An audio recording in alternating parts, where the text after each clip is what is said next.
사표를 내는 순간 정치할 가능성이 분명히 있구나, 의지가 있구나라는 게 긍정적인 차원으로 마무리 질 수 있는 거냐, 아니면 심판 분위기로 확 가는 거냐.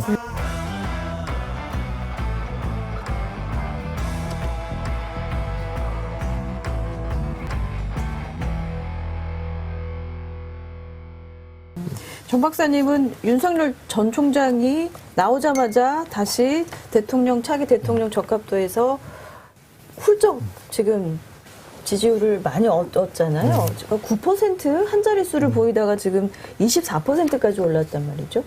어떻게 보세요? 뭐 저희 조사에서는 제일 많이 나왔을 때가 한 12, 3%? 뭐 이 정도가 최고였었던 것 같아요. 그랬다가 이제 특히 이제 그 대통령이 이제 문재인 정부의 검찰총장이다. 그런 어떤 입장을 밝히면서 네. 좀 정권 심판을 바랬던 좀 보수 성향의 이런 분들이 지지가 쭉 빠지면서 9%대까지 이제 떨어졌었는데,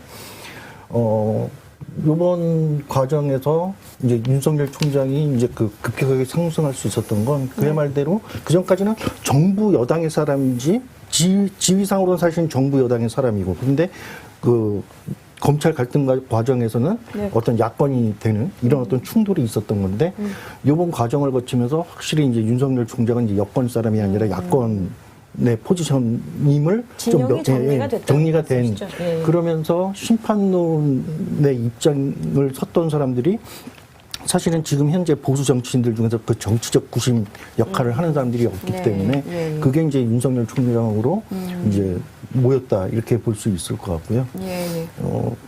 앞으로의 뭐 전망은 사실은 잘 모르겠고, 근데 이제 다만 요번 지지층 분석을 해보면 재밌는 게 윤석열 총장이 한 요번 조사 결과를 보면 보수층에서도 이제 압도적 지지를 받았지만 중도층에서도 사실은 이재명 지사하고 한 2%인가 오차범위지만 중도층에서도 지금 제일 높은 수치가 나왔거든요. 예. 그러니까 물론 이제 중도층을 다수를 흡수하지는 못하지만 중도층 내에서 좀 약간의 보수 성향 혹은 정부 여당의 좀 그 비판적인 이 중도층까지는 지금 과정에서 좀 흡수를 하고 있다. 그게 좀 이렇게 급격한 상승을 만들어낸 주요 요인이다 이렇게 말씀드릴 수 있을 것 같습니다. 윤 총장이 사퇴한다고 발표했을 때 일부 언론에서는 이게 사표인지 출사표인지 모른다 이런 표현을 썼는데 적어도 검찰총장을 할 때는 이분이 임기를 다 채우고 그다음 정치를 할지 안 할지 모르겠다 이렇게 많이들 받지 않습니까? 근데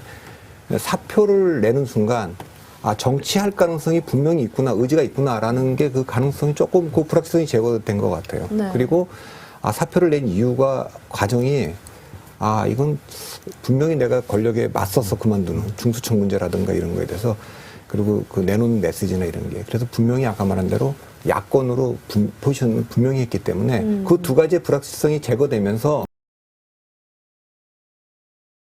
그러니까 이제 지지율이 좀 올라간 것 같습니다. 앞으로는 혹시 재보선이 끝난 이후에 다시 이런 대통령 적합도 조사를 했을 때 진보 진영 내에서 좀 변동이 있을 것으로 예측을 하세요? 일단 재보선 결과가 굉장히 크게 영향을 미칠 것 같아요. 그러니까 서울시장 선거를 뭐 부산까지 다 이기면 뭐 말할 것도 없지만 부산은 지더라도 서울을 이기면 아무래도 이낙연 대표나 정세균 총리나 이런 분들이 좀 지지율이 더 올라올 겁니다. 그리고 문재인 대통령이나 친문 이너서클의 이 결정력 이것도 조금 더 상승할 거고. 근데 반대로 말하면 진다.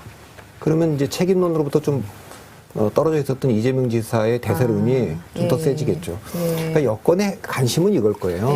어느 정권이나 전두환 대통령 때부터, 전두환 정권부터 지금까지 다 마찬가지인데, 박근혜 정권까지 정권은 차기 정권을 만들어낼 때 자기들이 믿을 수 있는 사람 그리고 이길 수 있는 사람, 이 두 가지 조건을 다 만족하는 사람을 찾아야 되잖아요.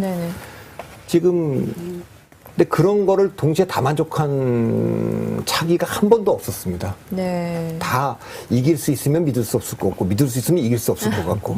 그런데 지금 이재명 지사에 대해서 지금 이 정권의 핵심들이 갖는, 또 일반들이, 간직자들이 보는 거는 그게 믿을 수 있는 후보냐, 경쟁력은 알겠는데 이런 거죠. 근데 자기들이 믿을 수 있다고 하는 후보들은, 친문 후보들은 지금 나가서 이길 수 있을 것 같지가 않잖아요.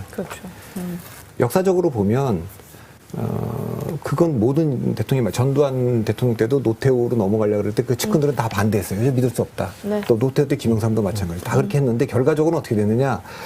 이길 수도 있고 믿을 수 있는 제3의 후보를 만들어낸 사례가 없어요. 예. 그리고 현실을 인정하고 받아들였을 때 뭐 이명박도 박근혜를 전두환도 노태우를 노태우도 김영삼 이럴 때 정권 재창출이 됐고 갈등을 빚은 경우 김영삼, 이해창, 노무현, 정동영 이럴 땐 정권 창출 다 못했어요. 네. 이제 그걸 놓고 보면 그 고민이 깊어질 건데 일단 서울시장 선거를 이기느냐 지느냐 네. 그거에 따라 좀 거기에 달라질 따라서? 것 같아요. 아, 알겠습니다. 정 박사님은 좀 어떻게 저도 예측하고 계세요? 서울시장 선거 결과에 대해서 일단은 이낙연 대표는 그 정치적 책임을 이기면 그 과실을 가져가겠지만 또 좋은 결과가 안 나오면 그 책임을 사실은 거의 져야 되는 되겠죠. 그러면 예. 사실은 대선 경쟁에서는 이제 거의 뭐 이탈하게 되는 예. 이제 그랬을 때 뭐 이제 지금 이낙연 대표를 지지했던 이 지지율 혹은 또 거기다가 이제 뭐 친문 소위 얘기하는 친문의 어떤 의중 이제 이런 것들이 변수로 떠오를 가능성이 있다고 생각을 하고 어느 쪽으로 갈 수 있을까요? 근데 저는 사실은 그거 예측보다도 네. 그러니까 이게 민주당이나 혹은 이제 그 청와대 입장에서 본 어떤 변수라면 유권자 입장에서 본다고 하면 결국은 뭐 계속 강조하는 게 정권에 대한 태도가 뭔가 지금 이렇게 뭐 문제 있는 것들을 수습을 해서 뭔가 잘했으니까 좀 연장을 해주고 싶다라는 그런 마음이 이제 다수가 되는 선거판이 될 거냐 아니면 이번 정부 진짜 좀 한번 제대로 혼을 내줘야지 이쪽으로 갈 거냐. 근데 사실은 지금까지는 찬반이 굉장히 팽팽한 구도가 상당히 오래되었었잖아요. 예. 그랬었는데 이게 작년에 한번 출렁하고 좀 봉합됐다가 지금 다시 한번 이 출렁하는 건데 어쩌면 이 흐름이 어떻게 되느냐에 따라서 이게 심판론이 강해지면 사실은 이재명 지사도 지금까지는 약간 어떤 친문과의 어떤 다툼이나 이런 쟁점을 안 만들고 정책 행보를 해왔던 건데 차기 주자로서 현 정권에 대한 어떤 심판론이 높아지게 되면 분명히 어떤 정치적인 입장 표명을 요구를 받을 거거든요. 그러니까 피할 수가 없는 상황. 네. 이제 그런 상황들이 이제 갈 거냐. 그럼 결국은 저는 사실은 이번 정부에 대한 어떤 평가를 뭔가 이제 좀 긍정적인 차원으로 마무리 질 수 있는 거냐. 아니면 심판 분위기로 확 가는 거냐. 그게 굉장히 중요한 또 하나의 포인트가 아닐까 생각을 해봅니다. 예, 알겠습니다.